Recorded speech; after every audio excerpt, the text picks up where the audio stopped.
Hello varlets. You have voted and you shall now receive. In this multi-weapon review, we'll be going over the Helbore Lasguns. You guys like tables, right? Because to put together this review, I had to assemble around a dozen different tables and a master spreadsheet to hold all the numbers I was working with because the Helbore Lasguns don't work the way you think they do. So buckle up, this is going to be one hell of a review. To start things off, Helbore Lasguns are dual action weapons. They have different damage profiles and characteristics depending on which fire mode you use. In the Helbore's case, the first damage profile is labelled as its hip fire profile, which is wrong. While the numbers you see in this part of the Helbore's damage profile are correct, how you arrive at these numbers isn't clear, nor is calling them hip fire damage accurate. The numbers listed here is actually your tap fire damage, that is how much damage you deal when you fire the lasgun without charging up your shot at all. All these numbers listed here are technically correct whether you're hip firing or ADS. The reason why I say they are technically correct is because these are numbers you get if you tap fire targets at optimal range. You see, when you tap fire with the Helbore Lasguns, those shots are affected by reverse damage fall off. The closer you are to your target, the less damage you deal. This means, for your tap fire to deal the number listed in the damage profile, you need to be a certain distance away or you'll actually deal less damage. Unlike the Contra Lasguns, which actually gain damage on top of their listed damage with their hidden sniper mechanic, Helbore Lasguns need to be far away enough to deal their normal damage, otherwise they'll actually suffer damage loss for being too close. Here are the tables on the reverse damage fall-off ranges and damage loss for all the Helbore Lasguns against the different armor classes. As always with my tables, please pause to have a look at them at your own convenience. The common aspects we can see from the tables is that all Helbore Lasguns have an optimal tap fire distance of about 25.5 meters. Meanwhile, the distance at which you start suffering less damage fall-off begins from 10.5 meters onwards. The tables also show a handful of interesting things. Number 1. Tap firing Helbore Lasguns closer than your optimal range penalizes your damage by quite a bit, especially against maniac enemies where you lose up to 33% damage. Number 2, not that you do it, but tap firing at carapace armor incurs no damage fall off. That being said, it's not like you're dealing any meaningful damage anyway. And finally, number 3, for some reason, the Helbore II doesn't suffer reverse damage fall off against flak armor, unlike the Helbore 1 and 3 does. All in all, the tap fire mode for the Helbore Lasguns basically works like a more garbage version of a Contra Lasgun. At optimal ranges, the damage for the tap firing is actually not too bad. But then, tap firing the gun isn't why you've chosen to use the Helbore in the first place. This brings us to the second part of the Helbore's dual action weapon mode, its charge shots. The Helbore Lasgun's defining characteristics are its charge shots. Intuitively, charging up your shots should deal more damage and grant you better armor penetration, which is correct. However, like the damage profile for tap firing, the numbers you see for your charge shots don't tell you the full story, nor does it represent the true damage you're actually doing, for the most part. This is because all Helbore charge shots actually receive damage bonuses against specific armor types that exceeds the number listed in your damage profile. I call this damage bonus the Hell to Pay bonus, and it only applies to flak, unyielding, and carapace armor classes. Now, before someone tells me that these numbers can be found in the Helbore's stopping power stat, it doesn't. It mentions some numbers against certain armor classes, but the numbers don't add up against my practical testing to arrive at the actual damage bonuses you get for fully charging up your shots. With that, here are the Hell to Pay damage bonus tables for each of the Helbore Lasguns against all armor classes.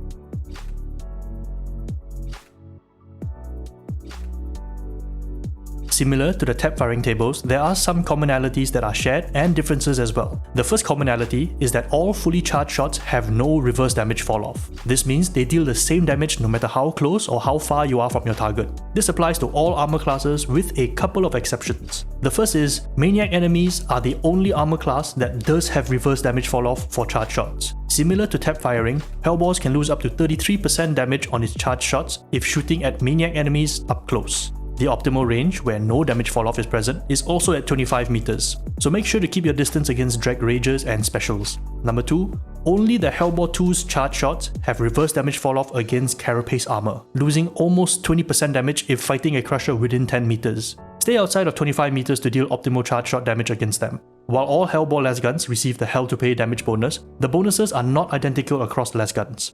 Here's a table summarizing the damage bonuses you get for each of the Helbores against the applicable armor classes. As you can see, the Helbore 1 and 2 receive over 60% bonus damage against flak enemies, while the Helbore 3 receives only just over 10%, but that's probably because it already hit so hard. For unyielding enemies, the Helbore 1 and 2 both get a damage bonus of around 245%, while the Helbore 3 gets a higher 280% damage boost. Finally, for carapace, Helbore 2 and 3 both get a damage bonus of almost 1400%, but goes as low as 1100% in the Helbore 2's case, depending on your combat range. The Helbore 1, on the other hand, gets a much lower bonus of 856%. It is because of this hidden hell to pay damage bonus that the damage profiles are inaccurate. So, to compensate for this mechanic and to make the build recommendations clearer, I've reconstructed all of the Helbore's damage profiles to account for the hell to pay bonus. We'll see them later in the build recommendation section. Also, charged shots can penetrate enemies as well, so try to line up your shots to increase your weapon's killing efficiency. Next up, we have a section on the Helbore's weapon handling. Use the Helbores for a game and you'll realize that the draw and ready animation of the weapon makes it very poor at rapidly responding to changes in combat, especially if you're being engaged in and out of melee. For this reason, along with the reverse damage fall-off characteristics these weapons have, you'll want to always keep distance between you and your targets. The second thing about the Helbores are their special attacks. With the Helbore 1 and 2, you perform a stab with your gun that does a respectful amount of damage considering you're using a ranged weapon as a melee. Meanwhile, the Helbore 3's special attack is also a melee, but instead of stabbing, you use it like a club and smack enemies on the head with it. The melee attacks don't really matter that much, but what does matter is that you can cancel your charged up shots to save ammo. This is especially useful in the Helbore 3 since wasting a shot eats 9 ammo. If you are ADS and want to cancel your shot, letting go of ADS technically stops your charge, but if you're still holding on to the left click, you'll start immediately charging again. To stop this, use your weapon special to cancel the charge and give yourself a bigger window of time to let go of your left click. Moving on. Build recommendations. As mentioned earlier, I'll show you the actual damage profiles for all the Helbore Lasguns here that take into account the hell to pay bonus, so we can properly see what we're working with and how to build each of them. Before we dive into that, I want to mention the importance of the stopping power stat. This particular stat has the same importance as the first target stat that some melee weapons have, as it can have a big impact on the damage of your Helbore. Here's a comparison between two different Helbore 2's full damage profiles on body shots. One of them has 20% lower damage stat than the other, but has a much higher stopping power stat of 17%. As you can see, having more damage clearly helps you out in dealing with unarmored, infested, and carapace more effectively. However, having a high stopping power stat basically matches the damage dealt against Flak, Unyielding, and Maniac, even at a 20% damage deficit. So, don't neglect stopping power. It can literally make or break certain breakpoints for the Helbore Lasguns. With that out of the way, let's take a look at building the Helbores, starting with the Helbore 1. Here is the comprehensive damage profile for the Helbore 1. This table shows you everything except for headshot crits. The reason that's not in this table is because most things would outright die from a headshot crit and I wouldn't be able to calculate the true damage numbers anyway.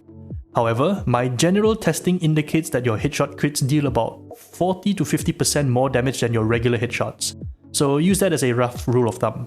The first thing you'll notice is that fully charged shots from the Helbore 1 can naturally reach the breakpoint for one-shot body-shotting all Drake and Scab shooters, stalkers, and bruisers. This means a Helbore 1 with excellent stats is incredibly strong right out of the box, just like a Cantrell 12 can be as well. Starting with the perks, taking plus flak damage might not help us anymore with Scab's shooters and bruisers, but it helps in dealing with Scab ragers and maulers more effectively. Depending on your Helbore 1's role, taking plus flak damage might actually help you reach the one-shot headshot breakpoint on Scab Ragers on Damnation, which is a pretty big deal.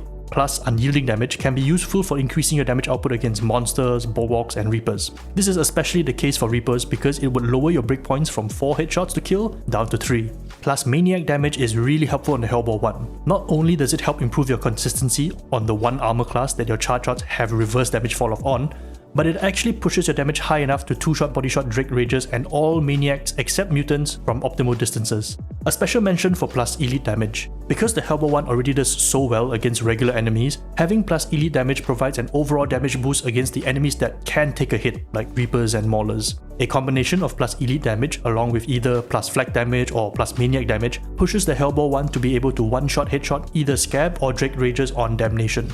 Moving on to blessings, let's have a look at what we have to work with. Unlike the Cantrell Lasguns, Helbores don't get very much in the way of blessing choices, which is a shame really. For blessing selection, we're going to start by talking about the anchor blessing for the entire range of Helbore Lasguns. So what I say here applies to the Helbore 2 and 3 as well. Because Helbore Lasguns are charge weapons, anything that increases charge rate translates into a straight DPS increase, since you can get to the next fully charged shot quicker. With this, it's a no-brainer to have Onslaught on any and all of your Helbores. After that, given the small pool of blessings the Helbore Lasguns have, we don't really have much else to work with. But, much like the Country of 12 Lasgun, the Helbore I is so stacked when it comes to its base stats and perks alone that just having Onslaught is technically all you need.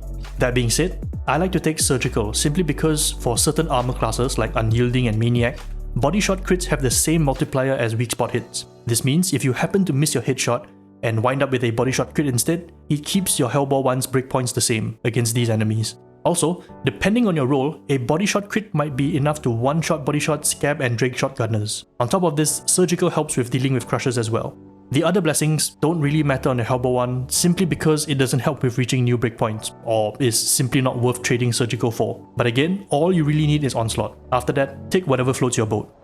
Next up is the Helbore II. Here is the comprehensive damage profile for the Helbore II.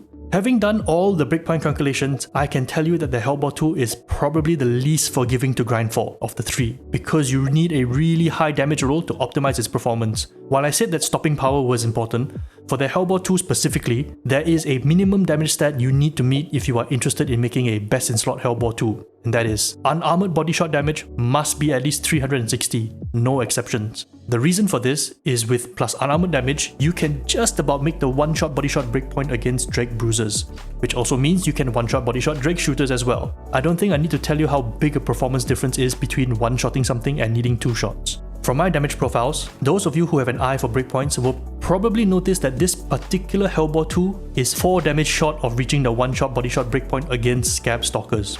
This is where my low stopping power comes back to haunt me. A few more points might have made all the difference here. In any case, you're likely to want plus flak damage anyway. Not only does this help you reach the one-shot breakpoints for all Scab, Shooters, Stalkers and Bruisers, but also improves your breakpoint performance against both shotgunners, reducing body shots needed from 3 down to 2, and also helps against maulers as well.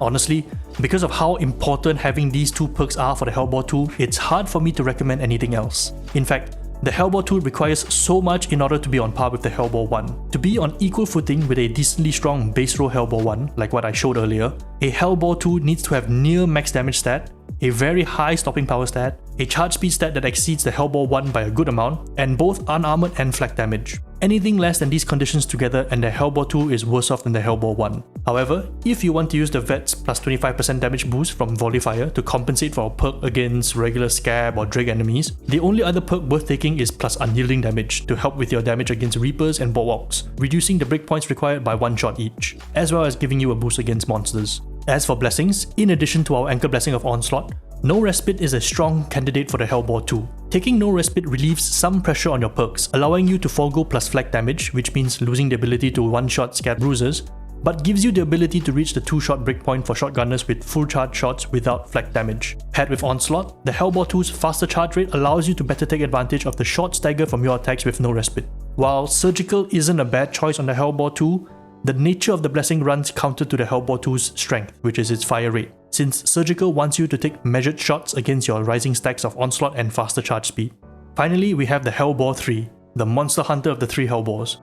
Just taking a look at its damage profile shows you why it deserves this title. All regular Scab and Drake enemies outright die from a single body shot, and all shotgunners, gunners and Scab Ragers die from a single headshot. Of course, this kind of firepower comes at a price. The Helbore III has a really small magazine. It can only fire about 12 fully charged shots at best, which makes it really terrible at shooter management. The Helbore III is designed to be a problem solver weapon, meant to be used against problematic enemies like elites and specials, and not your regular pleb shooters. As such, our perk selection shall lean into making use of its strengths and make every one of the 12 shots count. As a monster hunter weapon, you can't go wrong with plus Unyielding damage. Not only does this help you hit very hard against monsters, but it allows you to 2-shot Reapers to the head as well. The next perk to consider is plus Maniac damage. This perk pushes up your ability to one-shot headshot Drake Ragers and all Maniac specials except for mutants at optimal range. While the Helbore III can already naturally 2-shot body shot them from optimal ranges, having it just increases the forgiveness of your positioning and gives you the additional lethality against these important targets. Plus Carapace damage is the final perk choice to consider taking. While primarily meant for crushers, it helps improve your breakpoints against them by 1 shot on average. For the Helbore III's blessing choices, there is really only one pairing that makes sense with how you like to use the weapon, and that is Onslaught with Surgical. The Helbore III's charge speed is slow enough that you can build Surgical stacks naturally without having to deliberately slow down your fire rate too drastically like you would with the Helbore II. On top of that, because the Helbore III only has a dozen shots in the mag, you'd want to take measured shots and line them up nicely, which works perfectly fine with surgical. I also make special mention of the vet's feat dead shot here. This feat works in sync with surgical to give the Helbore III a pretty crazy crit chance to hit like a Lehman Russ tank. I didn't mention this for the Helbore I and 2 because their fire rate would eat away at your stamina way too fast. But the Helbore III fires slow enough that you can make use of it pretty effectively without handicapping yourself too hard in terms of stamina. Now, you're probably wondering why in all of the Helbore blessing selections, not once did I mention sustained fire. The reason is simple. Sustained fire suffers from the same problem opening shot does for the Control Lasguns. The blessing has a relatively long reset time before it will proc again. Charge into your next shot too fast and the blessing does not reactivate again after the first volley. The most problematic aspect of this is that in the time it takes for sustained fire to reactivate, you would lose all your stacks of onslaught. While the 15% extra damage is certainly helpful for something like the Helbore II to reach flag armor breakpoints, having to keep losing onslaught stacks means you are trading consistent incremental DPS gain for a periodic damage boost that actually lowers your DPS. What's more, because it only works on every second and third shot, your first shot, which has no damage buff, might require a second follow-up shot, which means you end up wasting part of the damage buff to compensate for the first shot. And it's for these reasons I do not recommend sustained fire at all. With that, the review for the Helbore Lasguns has come to an end. This was a really complicated and complex one to make in terms of breakpoint calculations and gathering the damage testing numbers together, but at least the blessing choices were straightforward to test, since there was barely anything to test. I hope you found this review useful and can now min-max your Deathcore of Kree cosplay that much better. Thank you all for watching and I'll see you in the next one. Varlets.